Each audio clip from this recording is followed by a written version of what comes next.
They say that if a place is too quiet, it's not because it's peaceful, but because something forced it into silence. Black Hollow was once a quiet little town nestled deep in the wooded hills of North Carolina. It had one gas station, a schoolhouse, a diner, and a post office that no longer received mail. But most importantly, it had a secret no one dared speak of. In the fall of 1984, every single resident vanished overnight. No bodies were found, no signs of struggle. Dinner plates were still warm on the tables. TVs left humming static, doors unlocked. The only clue was a single word carved deep into the wallpaper of one house, not with a knife, but with fingernails. Listen. Years passed. Locals from surrounding counties warned travelers to stay away. Roads leading into Black Hollow were no longer maintained, the signs removed. Even Google Maps refused to label it. Black Hollow faded into myth. Or maybe it was forced into myth by something that didn't want to be remembered. That's when Jack Weller came in. He wasn't your average journalist. A former crime reporter turned independent filmmaker, Jack ran a cult YouTube channel called Beyond Belief, where he investigated paranormal sites with a blend of skepticism and flair. He didn't believe in ghosts or demons, but he believed in fear. And when he received an unmarked envelope with nothing but GPS coordinates, a photo of an old boarded-up house, and a hand-scrawled note reading, "Dare to record it?" he couldn't resist. The coordinates led him to the edge of a forest highway. The road was cracked and overgrown, almost gone. As he drove into Black Hollow, his phone's signal vanished.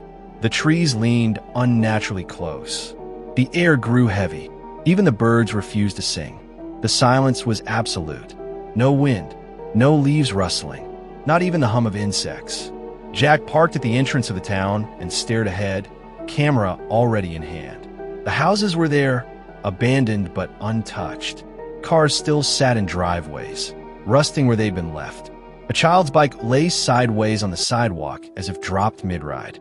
And in the center of it all, the house from the photograph stood tall, its windows covered from inside.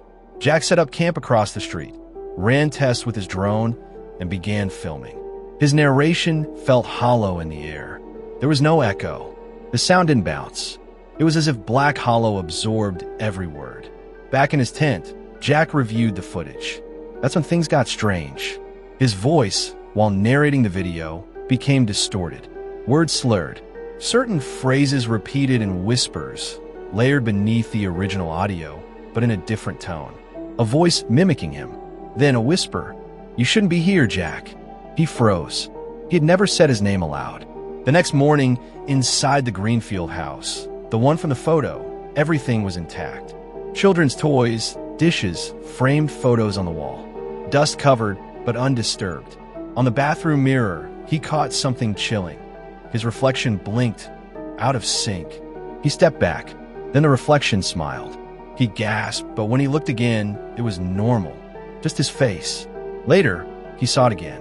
This time, in his footage, a little girl standing behind him in the mirror, wearing a white nightgown, head tilted, face blank. He hadn't seen her when filming. Only the camera did. That night, Jack heard a voice whisper from the corner of his tent, too close. It wasn't his imagination. Don't speak. He hears everything. From that moment, Jack went silent. He stopped narrating. No more spoken thoughts.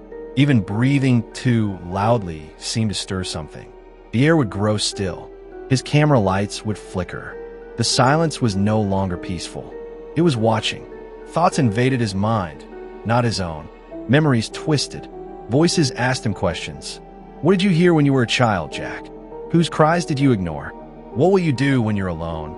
And he's the only one who answers. At first, he thought he was going mad. Then, in the basement of the Greenfield house, he found an old tape recorder. It still worked. He played the cassette inside. A man's voice, shaking. "We can't sleep. Every time we speak, he gets closer. He doesn't walk. He doesn't breathe. He appears when the sound returns to you. Margaret said my name. He took her. Now it's just me." And silence. The next cassette was just breathing. Shallow, terrified for 12 minutes, then a scream. A single blow. Then nothing. Jack dropped the recorder. It hit the floor with a loud crack. The house responded. All the windows slammed shut. The ceiling groaned. Every surface seemed to vibrate. And in the distance, from the edge of the woods, something began approaching. Not walking, not running, but moving in a way that couldn't be tracked. Jack fled, but the road had vanished. Literally, asphalt turned to roots. The map twisted on itself. His campsite had been torn apart. The drone melted. His batteries drained. His compass spun in circles. No sound, just an invisible pressure all around him, watching. At the center of town stood an old wooden church. It hadn't collapsed like the rest. Inside, the air was ice cold. On the altar lay a cracked Bible and an ornate silver bell, tarnished but intact. Behind it, a carved relief filled the entire wall, a faceless figure surrounded by mouths, screaming. Beneath it, a single word, echoes. This thing wasn't a ghost. It wasn't a demon. It was a being made of sound, or what was left after sound was consumed. A predator that learned your name the moment it returned to you through the echo. And once it knew you, it entered your memory, your thoughts, your voice. That night, Jack didn't sleep. He set his camera on a tripod, facing him. He scribbled a note on paper and held it to the lens. This may be my last entry. If anyone finds this, please don't call my name. Don't speak. Don't whisper. Don't scream. If it hears you, it remembers you. And when it remembers you, you belong to it. At 3:33 a.m., the camera recorded Jack sitting perfectly still, staring at the church wall. The bell above him trembled without sound. And then, from behind him, in his own voice, but laced with static, deeper, twisted, a phrase repeated. This may be my last entry. The lights flickered. Jack turned toward the darkness slowly. There was a sound, like something unfolding itself from behind reality. The video ends there.